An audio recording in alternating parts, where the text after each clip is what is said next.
But this morning, if you were to watch other networks, you'd hear a lot of questioning. What has he accomplished at all? He's failed. It's been chaos. There's nothing. Congress. There's been shakeups. He's fired all these people in the White House. They've been leaving jobs. What about that healthcare? Whatever happened with the White House shakeup? Yeah, or the Russian collusion that we have no evidence of. So we did a little work and said, hey, what are some of these accomplishments? Let's be fair and go through some of these accomplishments. That's right. Why not? So here's a list. We couldn't list them all, so we put really small font to get as many as we could in there. But I don't know, Neil Gorsuch, jobs coming back to this country, ending the environmental regulations that have been crushing the coal industry, defeating ISIS, taking the handcuffs off the warfighters, in Iran, the 5-year and then also the getting rid of the 5-year ban on lobbying.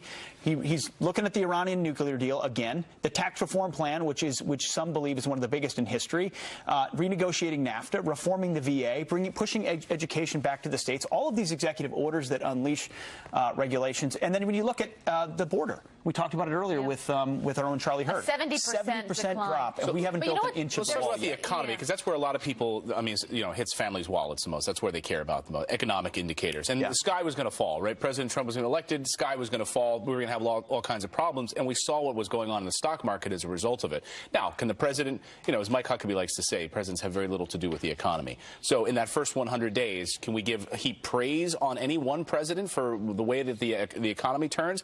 Not necessarily, but it can provide an environment where there is hope and there's perhaps jobs, optimism about it. Yeah. So let's take a look at some of these. These are the jobs added during the first 2 months in the past modern history, I would say. Look at Donald Trump, 317,000 jobs added.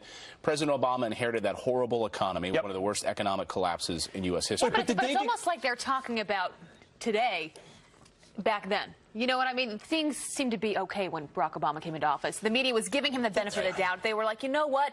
We have a new, fresh face in office. Let's see what this guy can do. And this time, it has been the complete opposite. And you just showed those numbers, Clayton. I mean, look at the difference. And as you've been saying, what matters, and here's an example of economic growth, how people are feeling right now. I think people are feeling optimistic about the future of this country. And a big one coming from this tax reform plan is making it more attractive for businesses to be invested in so they don't have to go outside of this country. I mean, that is probably the biggest move that he's made. Absolutely.